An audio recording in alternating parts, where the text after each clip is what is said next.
नेपाल में पूर्व राजा ज्ञानेंद्र वीर विक्रम शाह के 2025 में पुनः सिंहासन पर लौटने की संभावना के बारे में कोई विश्वसनीय जानकारी उपलब्ध नहीं है। नेपाल 2008 में एक संघीय लोकतांत्रिक गणराज्य बना, जिससे राजशाही समाप्त हो गई।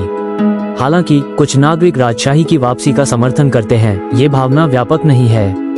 नेपाल के संविधान के अनुसार राजशाही की पुनर्स्थापना के लिए संवैधानिक संशोधन की आवश्यकता होगी, जो वर्तमान राजनीतिक परिदृश्य में असंभव प्रतीत होता है।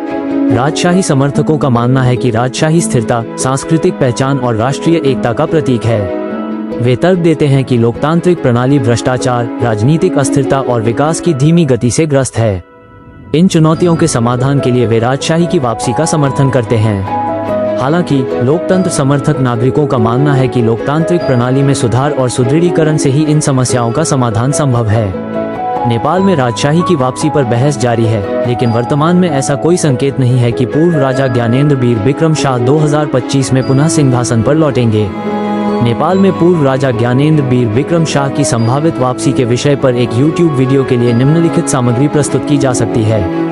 नेपाल एक सुंदर हिमालयी देश, जिसने 2008 में राजशाही को समाप्त कर संघीय लोकतांत्रिक गणराज्य का गठन किया। इस परिवर्तन ने देश में लोकतंत्र की नई सुबह लाई, लेकिन इसके साथ ही चुनौतियां भी आईं। पिछले वर्षों में नेपाल ने राजनीतिक अस्थिरता, भ्रष्टाचार और विकास की धीमी गति का सामना किया है, जिससे कुछ नागरिकों में निराशा उत्पन्न हुई है। इस परिदृश्य में कुछ लोग पूर्व राजा ज्ञानेंद्र वीर विक्रम शाह की वापसी की बात कर रहे हैं। वे मानते हैं कि राजशाही स्थिरता, सांस्कृतिक पहचान और राष्ट्रीय एकता का प्रतीक है। लेकिन सवाल उठता है, क्या राजशाही की वापसी वास्तव में इन समस्याओं का समाधान है? क्या यह नेपाल के लोकतांत्रिक मूल्यों के साथ संगत है? और सबसे महत्वपूर्ण, क्या नेपाल के लोग वास्तव में राजशाही की वापसी चाहते हैं? इन सवालों के जवाब खोजने के लिए हमें नेपाल के इतिहास, वर्तमान राजनीतिक परिदृश्य और नागरिकों की भावनाओं को समझना होगा।